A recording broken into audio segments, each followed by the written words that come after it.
conta aqui, quantos livros você leu no último ano?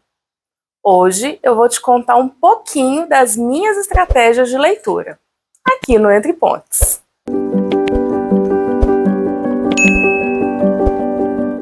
Bom, eu queria muito fazer esse vídeo falando um pouco sobre como que eu faço para ler essa quantidade de livros que eu leio, além de levar, tudo isso que a gente sabe que a vida pede pra gente, né? Eu trabalho, eu tenho família, eu tenho cachorro, por aí vai. E aí eu queria falar um pouco com vocês como que eu organizo o meu tempo de leitura. Mas claro, como uma boa professora de filosofia, eu não vou falar sobre isso sem antes falar o porquê. Por que ler? Por que a gente fica falando o tempo todo da importância de ler? Afinal de contas, é realmente importante ler? Para falar sobre isso, eu vou falar sobre subjetividade. Você sabe o que é subjetividade? Subjetividade é aquilo que faz a gente ser a gente. É o nosso eu. Pensa o seguinte, dois irmãos gêmeos criados dentro da mesma casa, do mesmo jeito, não vão ser iguais. Eles vão ser pessoas diferentes, porque eles vão ter subjetividades diferentes. Então, a subjetividade é isso que faz cada um de nós um indivíduo, um individual. Bom, nossa subjetividade começa a ser construída lá na nossa infância. Então, a nossa família, aonde a gente nasceu, a nossa comunidade, a cidade que a gente está. Então, por exemplo, quem nasceu numa cidade do interior não vai ter a mesma relação com a natureza do que quem nasceu na cidade grande. Então, esses lugares, a forma como as famílias criam, vão construindo ali, vão iniciando a construção na nossa subjetividade. Um outro ponto muito importante nessa construção é a escola. A escola que a gente vai estudar, como que a gente vai ser recebido na escola, o tipo de ensino, também vai ajudando a construir essa nossa subjetividade. Para um pouquinho aí e pensa. Quantas coisas até hoje você carrega da sua época de escola? Sejam coisas positivas, sejam coisas negativas. Quantas lembranças você tem daquela época que até hoje de alguma forma te afetam? Então a escola também é muito importante na construção desse nosso eu, dessa nossa identidade individual. E aí a gente vai passando por tudo, os nossos trabalhos, as nossas relações, sejam elas amorosas ou de amizade, os nossos lugares preferidos de ir, se a gente tem uma comunidade religiosa ou se a gente não tem, tudo isso vai ajudando a gente a formar o que a gente é. E aonde que a leitura encaixa ali? Bom, a leitura encaixa porque ela dá pra gente mais subsídio. A gente começa a criar mais formas dentro dessa subjetividade. Vamos pensar o seguinte, se a gente tiver que escolher entre 2 ou 3 opções de cor, não é uma escolha reduzida? Agora imagina se eu te mando escolher alguma cor entre uma paleta enorme, mais de 100 cores, mais de 1000 cores. As suas opções não vão ter aumentado absurdamente? A subjetividade é isso. Quanto mais elementos a gente tem para construir a nossa subjetividade, mais a gente vai ficando enriquecido. E uma subjetividade enriquecida faz com que a gente comece a entender melhor a gente.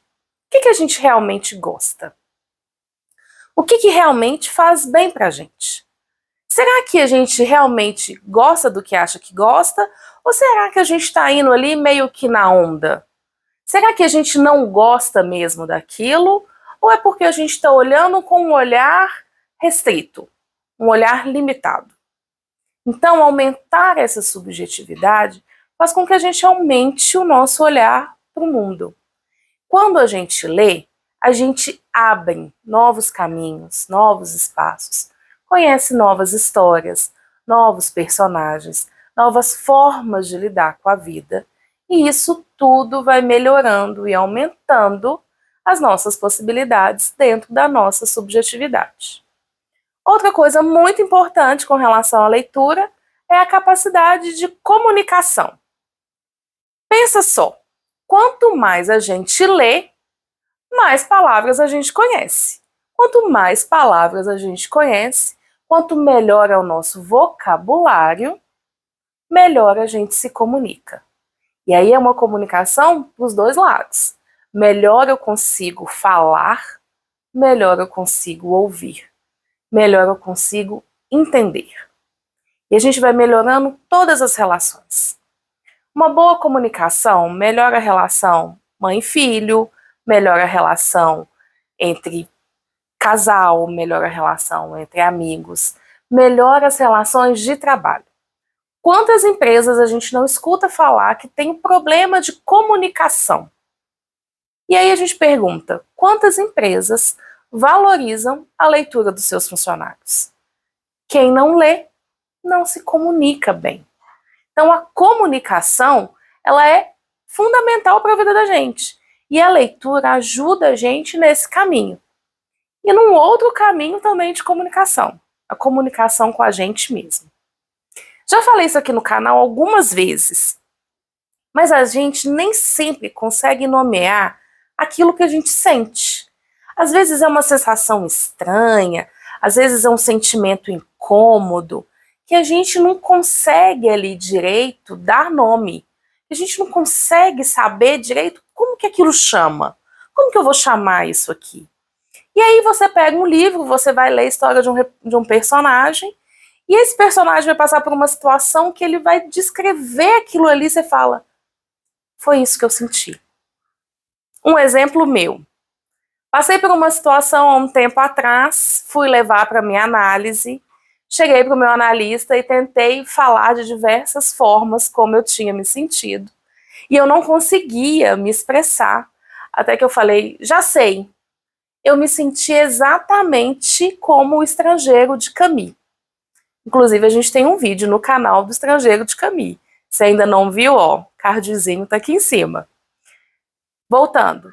E aí eu falei com ele, foi isso que eu senti. Eu me senti exatamente como o Estrangeiro de Camus. Tá vendo como é que eu consegui usar uma coisa que não tinha nome para mim ali, eu consegui dar para ele uma expressão, mostrar para ele como eu tinha me sentido? A literatura faz isso. Dá a gente essa capacidade de entender até o que a gente está sentindo. E quando a gente se entende bem, a gente escuta o outro bem. Quanto mais a gente lê, mais a gente começa a entender as entrelinhas, que é um outro ponto fundamental. Às vezes as coisas estão no não dito, naquilo que fica em silêncio, naquilo que fica subentendido. E aí, quanto mais leitura a gente tem, mais a gente consegue entender essas entrelinhas que a vida vai apresentando para a gente. Ano passado, a pesquisa Retratos da Leitura veio com um dado muito alarmante. 53% dos entrevistados não tinham lido nem partes de um livro durante todo o ano. E isso é muito preocupante. Por quê? Quanto menos a gente lê, menos a gente vai desenvolvendo um outro sentido da vida, o sentido crítico. Quem lê pouco tem uma tendência maior a ter uma crítica menor sobre as coisas. E quando a gente deixa de ter um olhar crítico, a gente deixa de se perguntar o porquê. Então, quando eu comecei o vídeo falando, olha, eu não vou simplesmente chegar aqui e falar, 5 estratégias que eu uso para ler. Eu vou explicar primeiro o porquê. Por que você tem que ler? É esse porquê que a gente tem que perguntar o tempo inteiro. É esse porquê que dá a razão crítica das coisas. Eu falo muito com os meus alunos, gente, vocês não podem vir aqui para dentro da sala de aula, escutar um conteúdo de 50 minutos, sem se perguntar por que vocês estão aqui. Por que vocês estão aprendendo isso? A gente tem que ter esse senso crítico com as coisas da vida, com as coisas do dia a dia. Senão, a gente vai só sendo levado pela onda. E isso não é legal, né? Olha, eu sei que não é fácil. A gente às vezes fica horas no trânsito para ir para o trabalho, tem um trabalho extenuante, chega em casa exausto, já não quer saber de mais nada. Tudo que a gente quer é banho, cama e uma série na televisão ou um videozinho rapidinho ali numa rede social. A gente quer esvaziar a cabeça da gente. Tô falando isso porque é uma coisa que eu sinto também. Tem dia que eu chego em casa e falo, olha, eu quero assistir um episódio de uma série que eu já vi 30 vezes, pra eu não precisar nem me preocupar com o que vai acontecer. Até o que vai acontecer eu já sei. Eu sei que é assim. Eu sei que tem dia que a gente pede isso. Mas a gente não pode deixar a vida se tornar só isso. A gente não pode deixar a vida se tornar trabalho, cabeça vazia, trabalho, cabeça vazia, sem se perguntar por que a vida tá assim? Por que a vida tem que ser assim? A gente precisa ter esse senso crítico.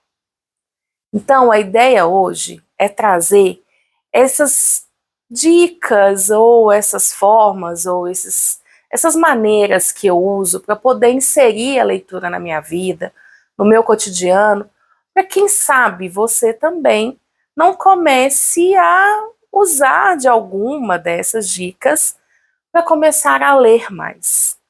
Porque é importante. Não é possível que depois de tudo que eu falei da subjetividade, você não consiga achar nem um pouquinho importante a leitura. Então, gente, leitura é fundamental para a gente desenvolver o nosso eu. E a gente precisa, então, criar hábitos.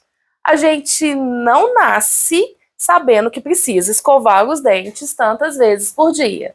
A gente não nasce sabendo que tem que tomar banho. A gente vai criando hábitos. E a leitura é um hábito. Então, primeira dica: crie um desafio para você. Dá muito certo para mim. Às vezes o livro está ali meio garrado, ou é uma leitura que eu estou achando um pouco mais complicada. Eu começo a me desafiar. Vou ler 5 páginas por dia. Ponto. 5 páginas por dia. Parece pouco, mas se a gente coloca 5 páginas por dia, de segunda a quinta, sexta, sábado e domingo é final de semana, vou fazer outra coisa, no final da semana a gente leu 20 páginas. Colocando aí que o mês tem em torno de 4 semanas, no final de um mês a gente leu um livro de 80 páginas. A gente leu, por exemplo, Metamorfose. Então, olha só, parece pouquinho, mas a gente consegue ir construindo isso devagarinho. Ninguém precisa ler 50 páginas no dia, ler um livro inteiro no dia. Não, vamos aos poucos, vamos devagar. Ah, 5 páginas é muito? Começa a marcar tempo. E quer saber uma tática boa? Os celulares de hoje em dia, a maioria deles tem lá o tempo de uso da semana, ou de tempos em tempos.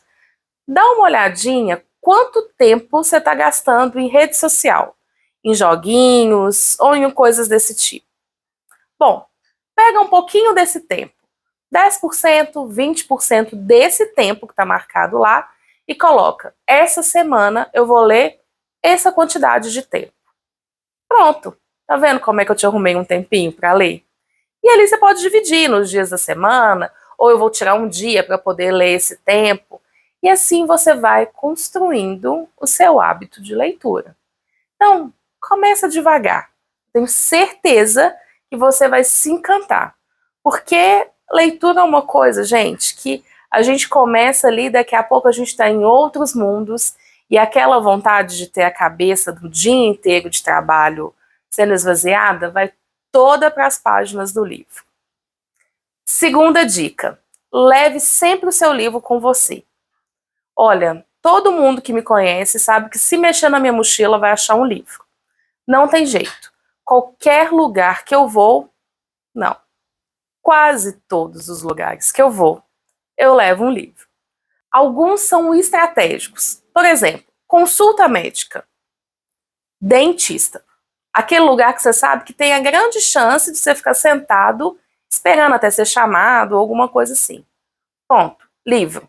O tempo que você estava ali perdendo no telefone, ocupa ele para poder ler as suas 5 páginas diárias. Seu momento. Então, tenha sempre um livro na sua mão. Porque ali você vai achando lugares, você vai criando estratégias para você poder ler um pouquinho por dia até você conseguir criar esse hábito. Terceira estratégia, que eu uso muito, parece com a segunda, mas não é.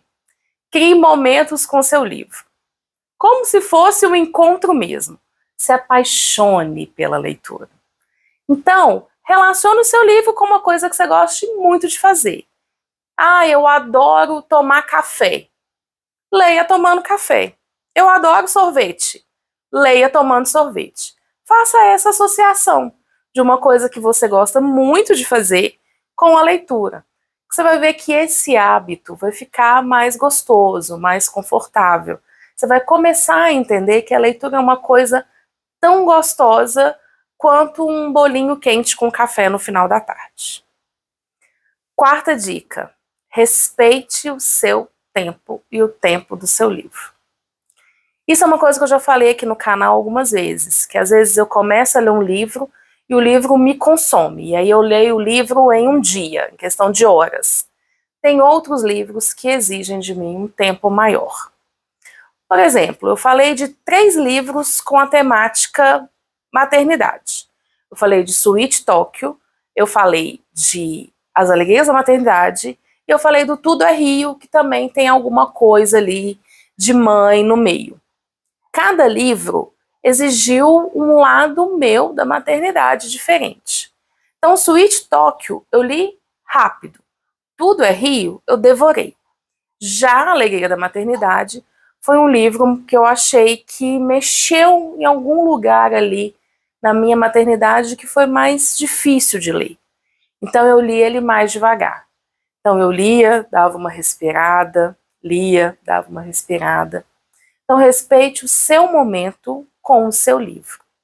Outra coisa, nem sempre a gente está na hora certa com o livro certo. Isso também precisa se casar.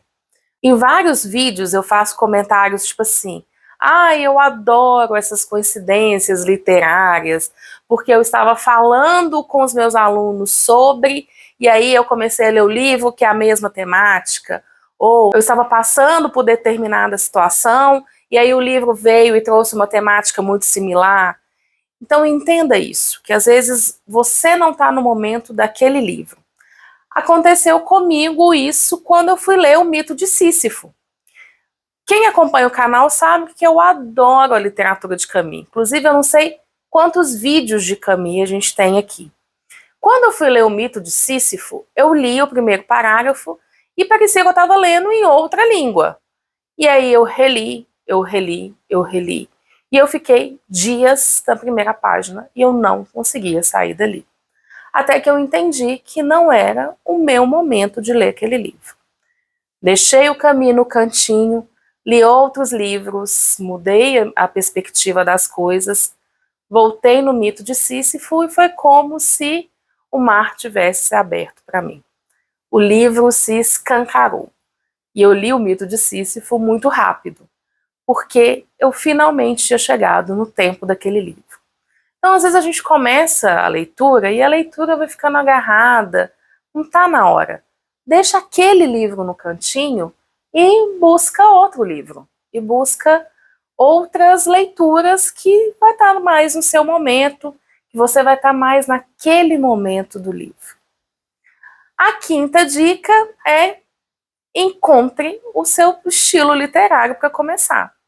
Não tenta começar porque eu acho que esse autor, ou eu acho que esse autor. Não, vai experimentando.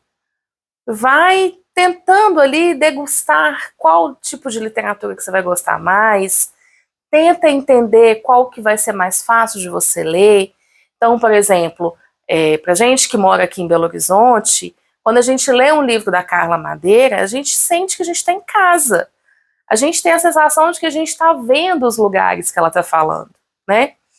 Então, vai tentando encontrar essa literatura que vai conversar mais perto com você. Por isso que aqui no Entre Pontes, a gente tenta trazer o máximo possível de livros com temas literários diversos, para que a gente consiga mostrar e te dar opções diferenciadas. Então, o Entre Pontes está aqui para isso, para te ajudar a se apaixonar pela literatura. Porque se você ainda não é apaixonado por literatura, é porque você não achou o seu livro certo. E não deixa de seguir o nosso canal, curtir os nossos vídeos, que eu tenho certeza que aqui você vai encontrar a sua leitura. Até a próxima semana.